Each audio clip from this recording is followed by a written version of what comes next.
Bonjour et bienvenue pour cette nouvelle vidéo. Aujourd'hui, on va voir ensemble la nouvelle interface Airtable. Elle est sortie il n'y a pas si longtemps que ça et l'idée c'est de faire un petit tour avec cette interface Airtable et voir ensemble quelles sont les principales fonctionnalités qu'on va pouvoir retrouver avant de retrouver d'autres vidéos du contenu de savoir comment on manipule Airtable et comment on l'utilise.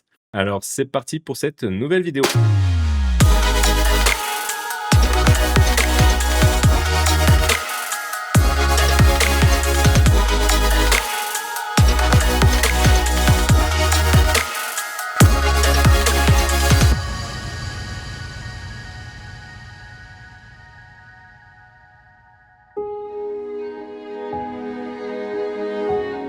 Donc on se retrouve ici, sur l'interface Airtable qui a été fraîchement, mis à jour. Déjà dans un premier temps, quand vous ouvrez cette nouvelle interface, je vous invite vivement à cliquer sur un petit bouton là, qui, actuellement donc là je l'ai pas, mais en gros, il vous demande de passer sur la nouvelle version si vous le souhaitez le tester. N'hésitez pas à cliquer dessus parce que la nouvelle interface fait vraiment la différence, je trouve, pour pouvoir utiliser correctement Airtable. Une fois que vous êtes sur cette interface, la première des choses que vous pouvez faire, c'est effectivement voir que vous avez un petit menu ici, accueil, dans laquelle vous allez pouvoir placer des favoris. Donc les favoris, ça va principalement être des bases de données ou des interfaces qui va vous permettre de retrouver tout le temps ces favoris, ces bases de données, ces interfaces dans cet espace ici. Ici, dans l'espace partagé, vous allez retrouver toutes les bases de données qu'on va vous partager de façon naturelle. Donc si quelqu'un vous partage une interface, vous partage une base de données, vous avez la possibilité de le retrouver automatiquement là-dedans. Et ensuite, vous avez tout ce qui est espace de travail. Donc les espaces de travail, c'est vraiment un espace de travail dans lequel vous allez pouvoir avoir par exemple un forfait. Donc là, c'est par exemple, vous travaillez sur une boîte avec votre boîte, vous allez créer votre espace de travail et ensuite vous allez pouvoir associer un forfait Airtable puisque c'est bien évidemment payant et toutes les bases de données, toutes les interfaces qui vont se retrouver à l'intérieur de cet espace de travail va se retrouver avec la licence que vous aurez pris pour l'espace de travail. Donc vraiment, les licences Airtable fonctionnent comme ça. Ce sont des licences qui sont rattachées à des workspaces, à des espaces de travail. Quand on vous partage des bases de données ou des interfaces, c'est pas évident qu'on va se retrouver avec un espace de travail. On peut se retrouver sans espace de travail, mais juste avec des bases et des interfaces qu'on nous a partagées qui, eux, appartiennent à des espaces de travail dont on n'a pas forcément accès, mais qui sont soumis à licence. Ensuite, l'accueil va vous permettre de retrouver les dernières bases de données ou interfaces que vous avez pu ouvrir. Et là, par exemple, vous avez le petit menu qui est souvent caché et qui pose souvent des problèmes, mais effectivement, là, c'est les dernières bases que vous avez ouvertes et vous allez pouvoir filtrer en fonction de aujourd'hui, les 7 jours précédents ou les 30 jours précédents. Donc ça, c'est pas mal parce qu'au final, on se rend compte qu'on travaille souvent avec les mêmes bases de données, avec les mêmes interfaces. Et du coup, ce petit accueil est vraiment bien fait avec cette nouvelle interface. Donc, je vous invite vivement à l'utiliser le plus souvent avec associé aux favoris que vous allez pouvoir placer ici et qui resteront toujours ici. Vous avez aussi ici un petit filtre que vous pouvez utiliser pour afficher uniquement les interfaces, les espaces de travail ou les apps que vous avez pu créer avec Airtable. Donc à chaque fois, ça marche de la même manière. Vous avez toujours des petits filtres ici qui sont pas très visibles dans un premier abord, mais qui vous permettent de sélectionner les affichages que vous souhaitez en fonction du travail que vous effectuez. Ensuite, une fois que vous voulez créer une première app, vous avez ici la possibilité donc de créer directement des apps ou des bases de données avec ce petit menu rapide. Ou sinon, il faut se retrouver bien évidemment sur votre espace de travail. Le premier espace de travail qui va vous permettre de créer vos premières bases ou vos premières interfaces. Donc là, on est vraiment dans le cas où vous êtes dans la création d'une nouvelle base de données ou d'une nouvelle interface et pas dans le cas où on vous partage quelque chose. Donc pour créer, c'est très simple, vous avez le petit bouton créer ici. Alors là, vous avez leur assistant Omni qui est l'assistant IA qui marche vraiment bien. Dans les différentes vidéos, je vais peut-être pas forcément tout le temps l'utiliser parce que l'idée, c'est d'apprendre à utiliser sans IA. Une fois que vous savez utiliser sans IA, vous allez pouvoir l'utiliser avec IA. Parce que ce qui est important, c'est que l'IA va vous permettre d'accélérer et de vraiment faire des choses plus rapidement. Mais par contre, si vous ne maîtrisez pas la base, l'IA va pas être magique et va pas vous aider plus que ça. Parce que effectivement, vous allez pouvoir faire des petits trucs sympas, mais après, dès qu'il va falloir faire évoluer, il va falloir continuer, et cetera, bah, là, ça va poser problème. Donc, vous pouvez tester, c'est vraiment bien fait. Je trouve que globalement, ils sont vraiment bons dans l'utilisation de l'IA. Donc, c'est vraiment intéressant. Et sinon, effectivement, si vous voulez créer votre propre app directement from scratch, vous cliquez sur ce bouton et là, vous allez tomber sur une toute nouvelle interface. Donc ça, c'est vraiment la nouvelle interface de Airtable. Alors là, tout de suite, ils ouvrent Omni. Vous pouvez le fermer dans un premier temps, vous pouvez les ouvrir en fonction de si vous l'utilisez ou pas. Mais l'idée, c'est qu'on va vraiment utiliser toutes les fonctionnalités sans IA dans un premier temps et on verra plus tard pour l'utilisation de l'IA qui sera l'objet d'une autre vidéo. Déjà, ce qui est bien, c'est que vous avez toujours des petits tutos comme ça qui s'ouvrent à chaque fois. Moi, je vais les fermer parce que je vais vous expliquer comment ça ça fonctionne, mais c'est toujours une aide appréciable. Et donc cette nouvelle interface, qu'est-ce qu'on a? Dans un premier temps, on va retrouver ici un petit menu sur la gauche qui restera toujours fixe, qui va vous permettre à la fois de revenir sur l'accueil de Airtable. Donc là, c'est l'accueil sur lequel on était tout à l'heure. Donc, qui va vous permettre de voir l'ensemble des bases de données, des interfaces que vous avez pu créer. Mais aussi, vous avez la possibilité ici de rouvrir leur IA, leur assistant IA, pour pouvoir dialoguer comme un chat, comme vous le feriez avec ChatGPT, par exemple. Donc là, pour l'instant, on va laisser ça fermer. Ici, vous avez l'icône et le nom de la base de données sur laquelle vous pouvez cliquer pour notamment renommer votre base de données, lui donner un autre nom, choisir un peu les apparences. Donc là, c'est les couleurs qui vont être associées à la fois à votre base de données, mais aussi aux icônes que vous aurez choisies pour toutes vos interfaces et pour toute la base de données.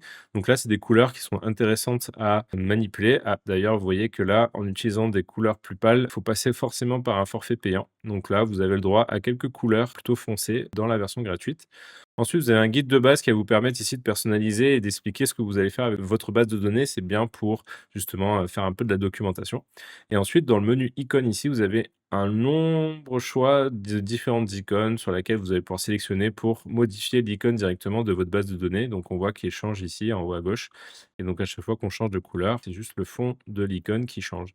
Et vous allez pouvoir lui donner une nom, par exemple, ma première base de données. Ensuite, vous avez ici, ce qu'on appelle des tables. Donc des tables, c'est comme, sur Excel, enfin, si vous avez l'habitude d'utiliser du Excel, vous voyez que vous avez souvent des lignes, des colonnes. Donc ça, on retrouve un peu le schéma, Excel classique. Et là, vous avez comme pour Excel des feuilles différentes. Donc là, on appelle ça des tables. C'est des tables, ça va regrouper un ensemble de données que vous allez stocker. L'avantage et la puissance de Airtable, et on le verra dans une future vidéo, c'est qu'on va pouvoir faire des liens entre les différentes données, entre les différentes tables. Donc ça, c'est la notion de tabs. Vous pouvez en créer autant que vous souhaitez et vous avez plusieurs possibilités. Soit vous le créez à partir de sources externes, donc par exemple avec des fichiers CSV, donc ça va être vachement intéressant quand on va vouloir importer de la donnée qui est déjà existante. Vous voyez qu'ici, on peut aussi synchroniser tout ce qui est Google Agenda, Google Sheets. Bref, ils ont pas mal d'intégrations qui sont intéressantes à explorer, mais qui sont parfois destinées que à des versions payantes, comme vous pouvez le voir ici. Il y a Teams, enfin principalement, ouais, c'est sur des forfaits Teams et entreprises ici, et Business ici aussi. Donc on verra plus tard les différents types de tables et si vous souhaitez créer donc une nouvelle table, vous pouvez faire démarrer à partir de zéro et là, vous allez partir sur une toute nouvelle table dans laquelle vous allez pouvoir dans un premier temps lui donner un nom. Donc je vais lui dire par exemple ma première table et ensuite vous allez pouvoir lui donner le nom de l'entité que vous allez enregistrer. C'est-à-dire par exemple, bah là j'ai mis ma première table, mais si je mets contact, donc si je veux enregistrer une liste de contacts, vous voyez qu'automatiquement ici ça sélectionne le contact. Donc là, c'est vachement utile, notamment parce que vous allez voir qu'après, quand vous allez créer des interfaces, que vous allez pouvoir manipuler la base de données et cetera, à chaque fois que vous allez devoir rajouter un nouvel enregistrement dans cette table, en fait, ça va tout simplement prendre le nom que vous mettez ici. Donc, par exemple, si je choisis contact, à chaque fois, vous voyez ici, il y a l'exemple, ça va mettre ajouter contact et je peux bien sûr modifier. Donc, il y a plusieurs entités, mais vous êtes limité à cette liste-là. C'est-à-dire que vous ne pouvez pas créer votre propre nom d'entité interne. Donc, s'il n'y est pas, bah, va falloir trouver un peu, l'équivalent qui va vous permettre de vous retrouver et de vous dire: «Bah, OK, c'est bon, on va pouvoir utiliser ce nom». Donc, par exemple, si je fais, ça, bah, ça va mettre maintenant ajouter demande, envoyer demande. Donc, vous voyez, c'est vraiment de la personnalisation de noms.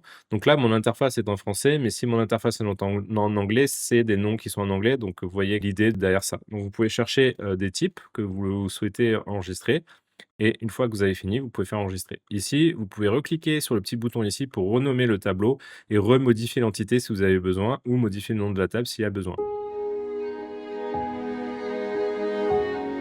Une fois qu'on a fait ça, on a sur la gauche ce qu'on appelle des vues.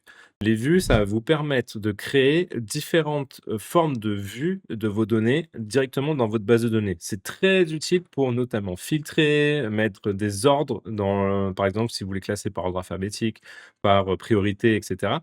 Donc il y a beaucoup de choses que vous pouvez faire avec les vues, qui sont vachement intéressantes et souvent on va se retrouver avec une liste de vues assez conséquente, parce que justement, c'est tout l'objectif et toute la puissance de Airtable. Donc là, par défaut, à chaque fois, vous allez retrouver avec une grid view qui est la vue par défaut où il y a aucun filtre, aucun groupement, aucun tri, qui n'est fait. Donc là, c'est vraiment le truc de base. Et ici, vous pouvez créer donc de nouvelles vues et qui vont avoir plusieurs formes. C'est-à-dire qu'ici, on va avoir sous forme de tableur. Donc c'est comme il y a ici avec, le truc classique comme si c'était sous Excel.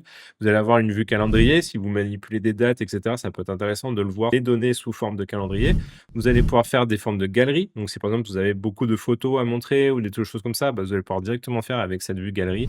Ensuite, vous avez la vue carbone qui va vous permettre de faire manière, vous savez quand vous avez des tâches, par exemple, des trucs à faire, en cours, terminés, bah, c'est des cartes que vous allez pouvoir déplacer de colonne en colonne. Donc ça, c'est une vue particulière que Airtable permet d'afficher. La vue chronologique, elle va vous permettre notamment, bah, une fois que vous avez plusieurs dates ou vous avez des successions, de tâches, par exemple, qui se font sur différents moments, bah, en fait, vous allez pouvoir représenter les tâches avec une durée précise et puis voir la suivante et cetera, donc comme un diagramme de Gantt. Ensuite, vous avez la liste. Donc là, la liste, c'est un peu comme le tableur, mais en forme beaucoup plus simple, peut-être un peu plus jolie à regarder, mais moins utile qu'un tableur, mais en tout cas plus sympa en termes de représentation. Et ensuite, ça, c'est les diagrammes de Gantt, c'est vraiment en gestion de projet, en gestion de temps, vous allez pouvoir utiliser ça. Ensuite, vous avez la partie formulaire qui va vous permettre donc d'écrire des vrais formulaires que vous allez pouvoir partager, par exemple, à quelqu'un de l'externe de votre organisation ou de votre Airtable et qui va vous permettre de récolter de la donnée et de remplir directement la donnée, dans votre base de données. Et ensuite, vous avez la section qui va être juste des sections que vous allez pouvoir créer automatiquement ici pour regrouper un ensemble de vues, de manière à ce que vous organisez, les vues. Vous allez voir que, quand vous allez commencer à utiliser Airtable de nombreuses fois, vous allez voir que très vite, vous allez retrouver de nombreuses vues différentes et donc il va falloir vous allez avoir besoin de classifier, d'organiser tout ça et donc les sections, c'est ce qui va vous permettre de faire. Et sur chaque vue, vous allez pouvoir les paramétrer en cliquant sur le petit bouton ici et notamment, vous avez la possibilité de modifier, l'accès à ces vues.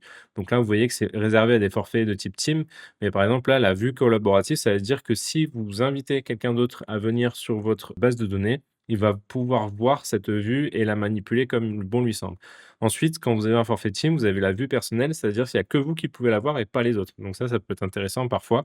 Et ensuite, la vue verrouillée, c'est simplement, ça vous permet, vous, en tant que créateur de la base de données, de verrouiller cette vue pour vous assurer que personne d'autre peut la toucher. Donc, on verra plus tard que c'est quand même assez important parfois dans certains contextes. Ici, vous pouvez aussi dupliquer la vue si vous avez besoin. Vous pouvez télécharger l'ensemble des données sous format CSV. Donc, ça va vraiment télécharger les colonnes que vous voyez ici avec les filtres, etc. Ça va vraiment vous télécharger ça ou carrément l'imprimer. Et ensuite, la dernière chose, c'est que sur les vues, à chaque fois, vous allez pouvoir les filtrer. Donc, vous allez pouvoir ajouter des filtres. Donc, ici, vous avez le menu filtres qui fera l'objet d'une autre vidéo où on passera un peu plus de temps à savoir comment fonctionnent les filtres. Vous allez pouvoir grouper les données ensemble. Donc, je vais dire, ben voilà, je vais les grouper par statut, par étiquette. Donc, vous avez certains champs qui vont pouvoir être groupables.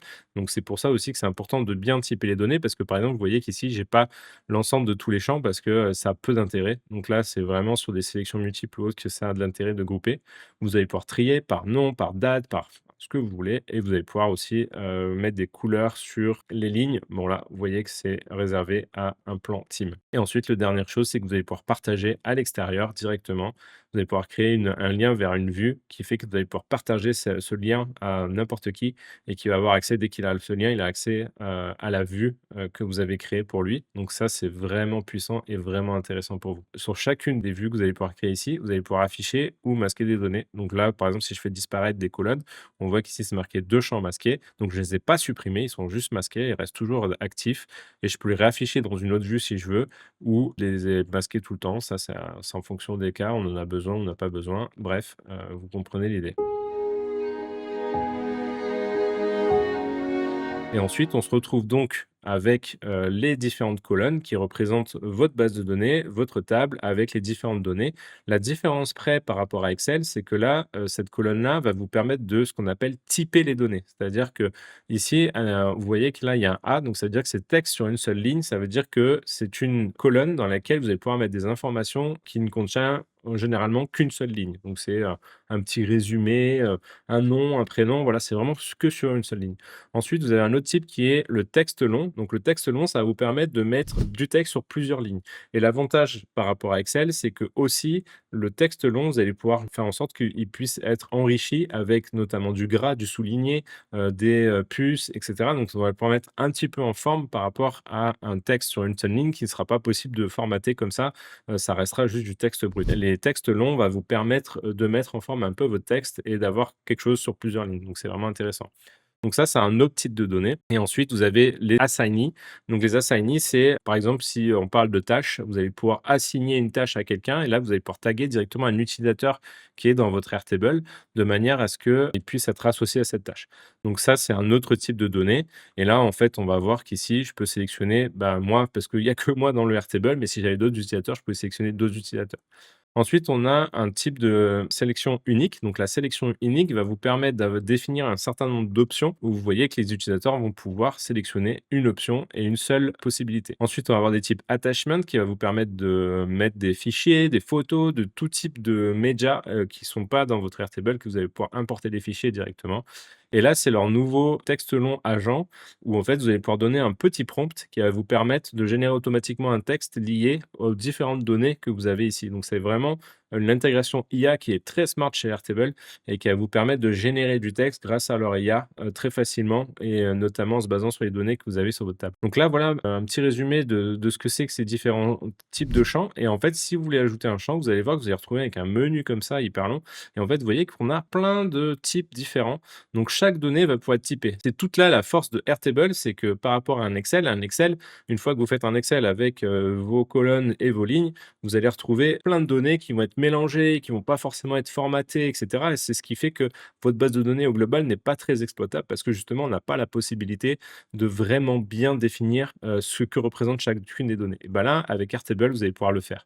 Donc, si vous savez que vous allez stocker des adresses mail, vous pouvez choisir le type adresse mail. Donc, il va agir d'une certaine manière qui fait que derrière, on est sûr qu'on va avoir des adresses mail et qui vont être cliquables. Les liens, pareil. Si vous avez des liens, au lieu de mettre des textes simples, on pourrait très bien utiliser le texte simple pour stocker une adresse web, mais elle ne sera pas cliquable. Alors que là, si vous sélectionnez l'URL, bah là, elle sera cliquable.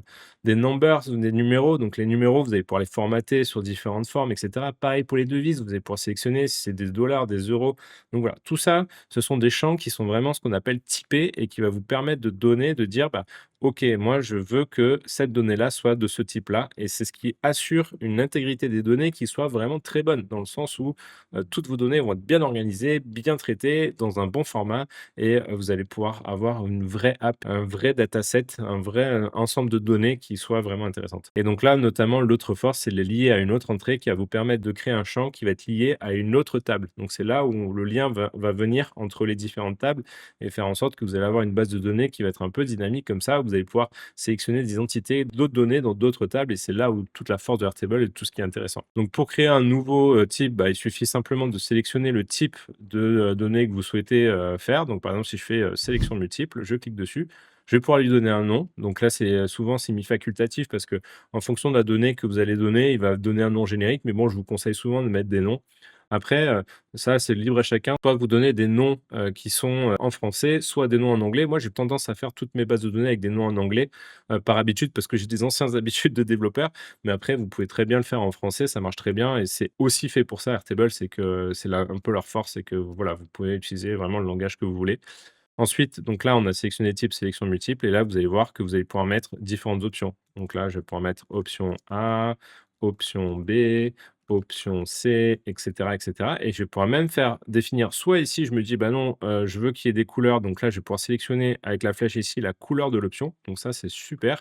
Vous avez plus de couleurs avec, une mise à niveau avec un plan, donc si vous payez Airtable, mais déjà vous avez pas mal d'options de couleurs ou sinon vous pouvez décocher ça pour dire: «Bah non, je veux pas de couleurs, je veux que les options se ressemblent toutes» et voilà. Donc ça, c'est un choix que vous pouvez faire et ensuite vous pouvez donner une valeur par défaut, donc dire, bah, par exemple, à chaque fois qu'il y a une nouvelle ligne qui va se créer, hop, je sélectionne option B et je crée le champ. Et donc là, vous allez retrouver le champ par défaut qui est étiquette, donc j'ai pas donné de nom, donc là, vous voyez que ça a mis étiquette et ensuite ici, je vais pouvoir sélectionner différentes options, donc je peux en rajouter et je peux en supprimer. Voilà pour ce qui est, des tables, des bases de données et cetera. Donc pour créer une nouvelle entrée, vous avez juste à cliquer ici pour le plus et d'entrer la nouvelle donnée. Si vous sélectionnez plusieurs, là, vous avez la possibilité de les cocher. Vous faites un clic droit sur, l'ensemble des données que vous voulez supprimer, par exemple, vous faites clic droit dessus et là, vous pouvez supprimer ici. Vous pouvez aussi supprimer des colonnes. Donc là, c'est les options à chaque colonne. Donc là, on voit qu'il y en a plusieurs options. Donc modifier le champ, vous allez pouvoir modifier le nom, modifier le type, et cetera. Vous allez pouvoir la déplacer. Vous allez pouvoir créer un champ de type IA qui va vous permettre de résumer le champ. Vous allez pouvoir, copier l'URL du champ pour le partager ailleurs. Donc là, c'est vraiment l'URL du champ et rien d'autre, autour. Bref, vous avez pas mal d'options et notamment aussi supprimer le champ qui va vous permettre de retirer directement une colonne ou d'en recréer.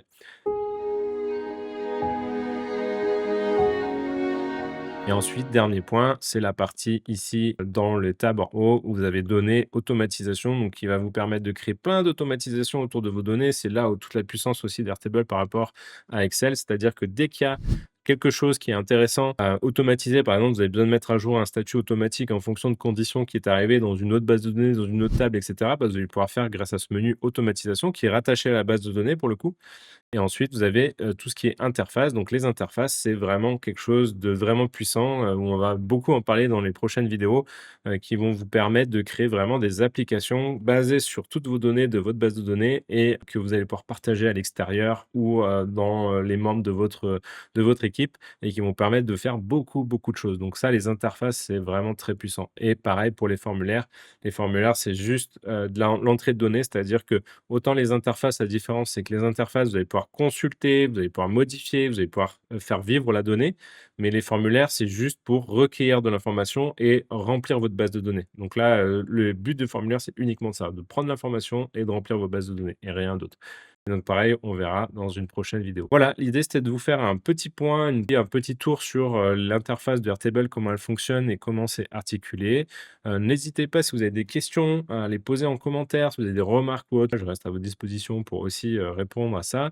Et si vous êtes intéressé pour retrouver de nombreuses autres vidéos autour de Airtable, de son utilisation et de comment je l'utilise au quotidien auprès de mes clients, n'hésitez pas à vous abonner, directement et à cliquer sur la petite cloche de notification pour être notifié dès qu'une nouvelle vidéo sort. Et du coup, je vous dis à très vite pour la prochaine vidéo.